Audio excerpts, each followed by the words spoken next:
السلام علیکم ورحمۃ اللہ وبرکاتہ۔ ناظرین، قرآن کریم کو اس کے اصل حسن اور درست مخارج کے ساتھ پڑھنا ہر مسلمان کی خواہش ہوتی ہے۔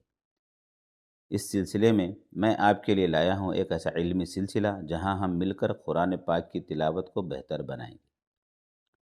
اس کورس کا طریقہ کار: پہلا، ہر آیت کو ہجوم سے پڑھایا جائے گا۔ مثلاً ایاک نعبد و ایاک نستعین، یہ آیت ہے۔ حمزہ یا زیر ای، یا الف زبر یا، ایا کاف زبر کا، ایاک، یا کے پر تشدید ہے تو یا میں سختی ہوگی۔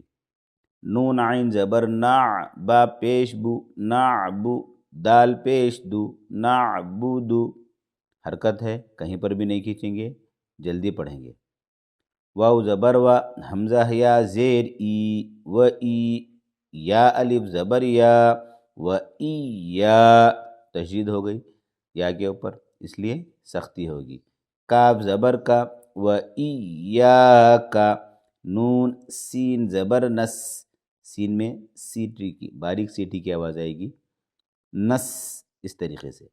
تا زبر تا، نستا، عین یا زیر عی، عین بیچ حلق سے نکال کے پڑھیں گے، عی، عی، بیچ حلق سے نکلے گا۔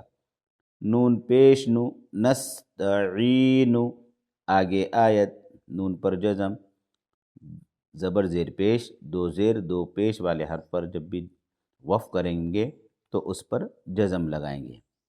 تو پوری آیت اس طرح ہے: ایاک نعبد و ایاک نستعین۔ ناظرین، اس طریقے سے ہم قرآن شریف کو پڑھیں گے اور آگے بڑھتے جائیں گے۔ دوسرا، حروف کی ادائیگی کے لیے بنیادی اور ضروری قواعد پر توجہ دی جائے گی۔ مختصر سا میرا تعارف ہے ناظرین کہ الحمدللہ میں حافظ محمد عبدالمجید گزشتہ 25 سال سے قرآن کریم کی تعلیم و تعلم سے وابستہ ہوں۔ میرا مقصد صرف تلاوت سکھانا نہیں بلکہ اللہ کے کلام کو آپ کے دلوں کی روشنی بنانا ہے۔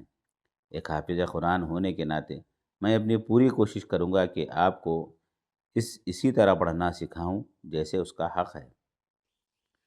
اللہ تعالیٰ سے دعا ہے کہ اے اللہ، اس کوشش کو اپنی بارگاہ میں قبول فرما، ہمارے حلق سے نکلنے والے ہر حرف کو درست فرما، اور قرآن کریم کو ہماری زندگی کے لیے ہدایت اور آخرت میں نجات کا ذریعہ بنا۔ آمین۔